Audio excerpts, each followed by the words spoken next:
Hey all, Ron here from Military Images Magazine with a new episode of Life on the Civil War Research Trail. In two recent episodes, I shared details about two related events important to the history of the United and Confederate States. Both occurred in Washington, D.C. on April 18th, 1861. On this day, less than a week after the bombardment of Fort Sumter ended any hope of a negotiated peace settlement between the seceded states and the Union, the first of the two meetings occurred inside a private home near the War Department. In that closed door session, Francis P. Blair Sr. offered Lee field command of the Union Army with the authorization of President Abraham Lincoln. Lee famously declined and made his way over to the War Department for the second meeting, this an interview with Winfield Scott, the general, the venerable, respected, tough but aging Mexican war hero who, like Lee, was a native of Virginia.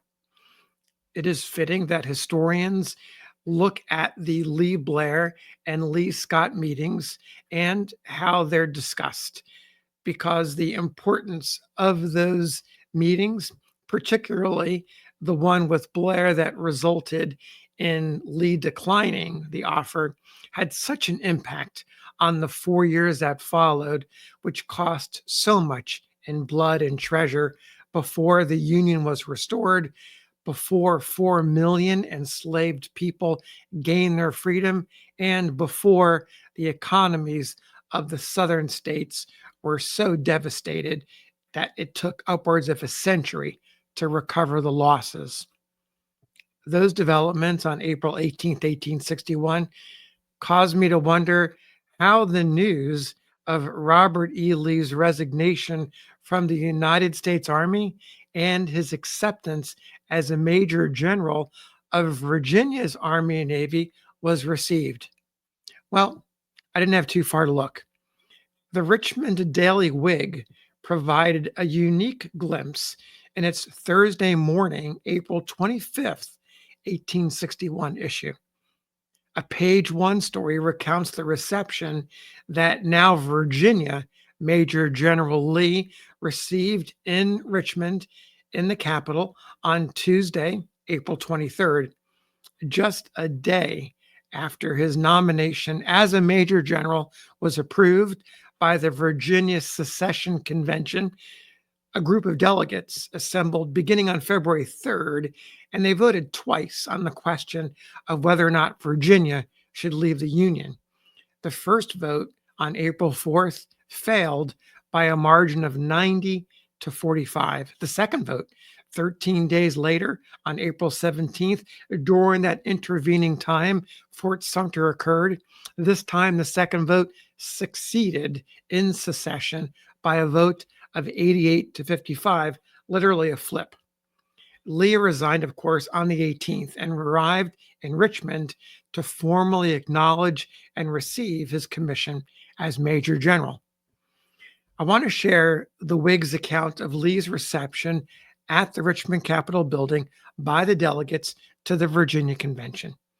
The admiration and reverence for Lee is already present, as evidenced by the speakers you'll hear.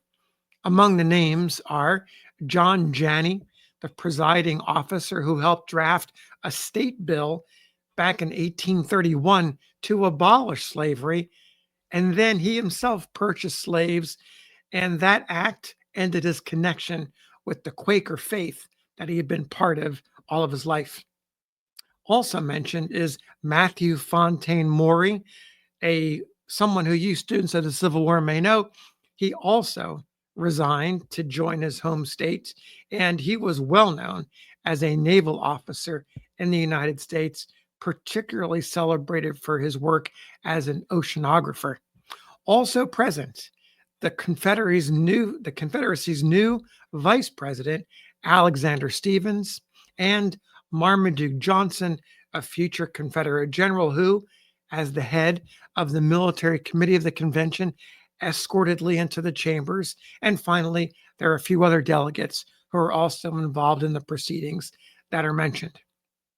So let's get to the Whigs account. Datelined Richmond, Tuesday, April 23rd, 1861. It begins in conformity with the resolution offered by Mr. McFarland in the convention of Monday night, the 22nd instant.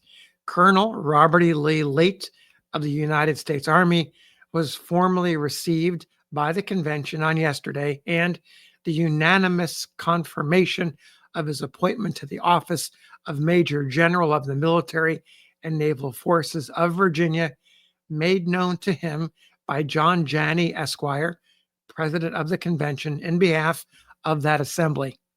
We give the particulars of this reception exactly as they transpired. The President, Janney, speaks. I am informed that Major General Lee is now in the Capitol and will present himself whenever it be the pleasure of the convention to receive him. Mr. Morton speaks. I would inquire whether appropriate seats have been assigned for the Vice President of the Confederate States and the other invited guests. The President, Janney, yes, sir. The chair would suggest that the invited guests be first introduced into the hall and assign their seats before Major General Lee is invited into the hall. Mr. Sheffey, I would suggest, in conformity with the suggestion of gentlemen around me, that the convention ought to receive Major General Lee standing. President Janney, the chair would merely ask the attention of the convention to the suggestion. Mr. Johnson next introduced Judge Allen, a member of the Advisory Council to the governor. Mr. Critcher next introduced Colonel Smith of the Virginia Military Institute. Mr. Morton, I would suggest whether it would not be proper to receive the Vice President of the Confederate States standing. President Janney, it will be so understood by the convention. There's a pause. At this stage of the proceedings, the Honorable A.H. Stevens, Vice President of the Confederate States, entered the hall, accompanied by the governor, and was introduced to the president by Mr. Johnston of Lee County, a member of the committee appointed to invite and conduct that gentleman to the hall. Mr. Morton introduced Captain Matthew Fontaine Maury, late of the United States Navy, who, with Colonel Smith, constitute the other members of the Advisory Council. Every delegate was on his feet during this ceremony. The governor and Mr. Stevens were assigned seats on the right of the president and the three members of the Advisory Council on the left. At this time, Major General Lee entered, leaning on the arm of Mr. Johnson of Richmond, chairman of the committee appointed to conduct the distinguished military chief to the hall.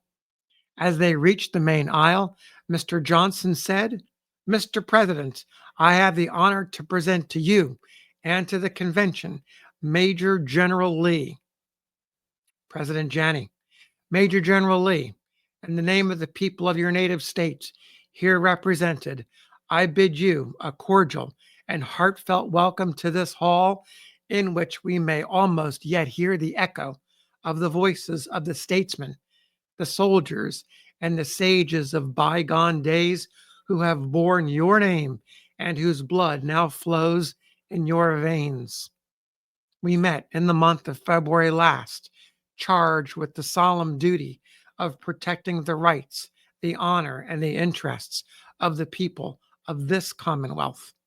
We differed for a time as to the best means of accomplishing that object, but there never was at any moment a shade of difference amongst us as to the great object itself.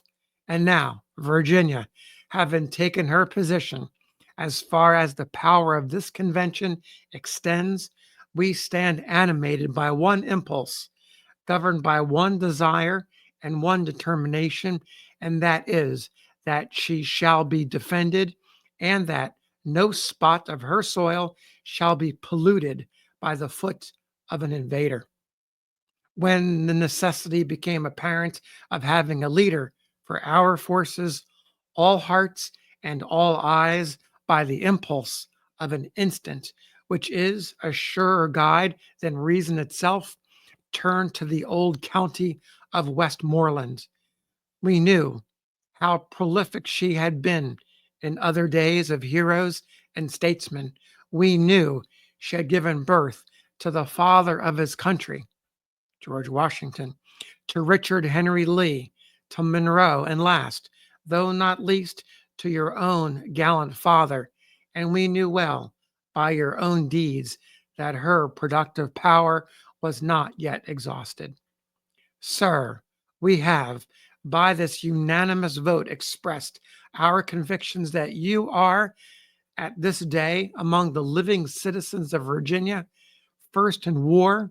We pray to God most fervently that you may so conduct the operations committed to your charge that it will soon be said of you that you are first in peace. And when that time comes, you will have earned the still prouder distinction of being first in the hearts of your countrymen.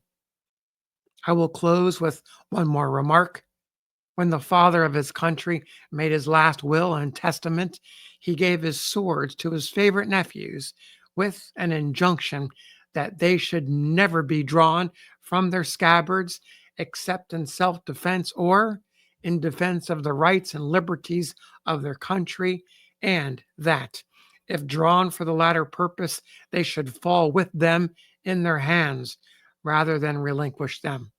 Sir, we watched with the most profound and intense interest the triumphal march of the army led by General Scott, to which you were attached from Veracruz to the capital of Mexico. We read of the sanguinary conflicts and the blood-stained fields, in all of which victory perched upon our own banners. We knew of the unfading luster that was shed upon the American arms by that campaign. And we now know also that your modesty has always disclaimed that no small share of the glory of those achievements was due to your valor and your military genius. Sir, one of the proudest recollections of all my life will be the honor that yesterday had of submitting to this body the confirmation of the non-mediation made by the governor of the state of you as commander in chief of the military and naval forces of this commonwealth. I rose to put the question, and when I asked if this body would advise and consent to that appointment, there rushed from the hearts to the tongues of all the members an affirmative response that told, with an emphasis that could leave no doubt of feeling whence it emanated. I put the negative of the question for form's sake out there with an unbroken silence. Yesterday, your mother, Virginia, placed the sword in your hand upon the implied condition that we know you will keep to the letter and in spirits that you will draw it only in her defense and that you will fall with it in your hand rather than object for which it was placed there shall fail. Much applause. Major General Lee. Now, Lee speaks. Mr. President and gentlemen of the convention, profoundly impressed with the solemnity of the occasion, for which I must say I was not prepared, I accept the position assigned me by your partiality. I would have much preferred had your choice fallen on an abler man, trusting in Almighty God and approving conscience and the aid of my fellow citizens. I devote myself to the service of my native state, in whose behalf alone will I ever again draw my sword. Much applause. The chair then vacated, and some time was spent in the introduction of delegates to Major General Lee and the tender to him of congratulations by the members. So there you have the reception of Robert E. Lee just a few days ago.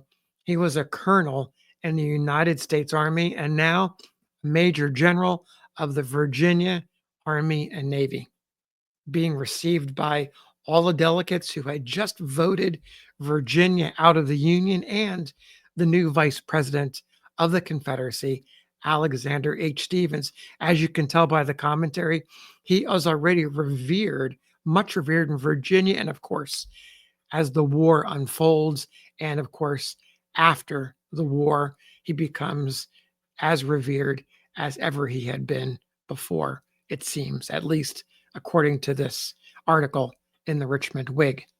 Thanks for listening. We'll see you on the next episode of Life on the Civil War Research Trail.